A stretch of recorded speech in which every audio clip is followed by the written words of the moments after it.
Hi! రాగి malt పౌడర్‌తో ఇన్‌స్టంట్‌గా sweet లాంటి biscuit చేసుకుందాము.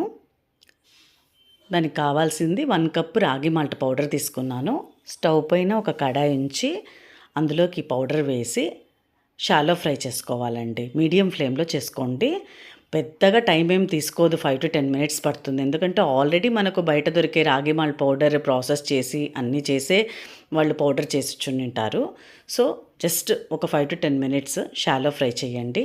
ఇది చల్లారిన తర్వాత మిక్సీ జార్లోకి వేసుకొని హాఫ్ కప్ బెల్లం, నేనైతే ఆర్గానిక్ బెల్లం తీసుకున్నాను పౌడర్ని, హాఫ్ కప్ పడుతుంది.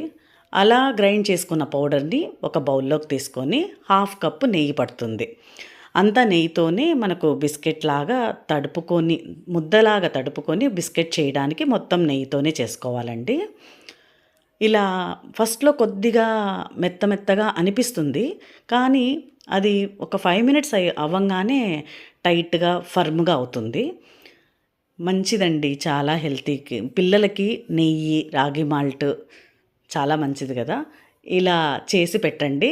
మంచింకి వాళ్ళకివ్వండి. తిని ఎంజాయ్ చేస్తారు. Thanks for watching.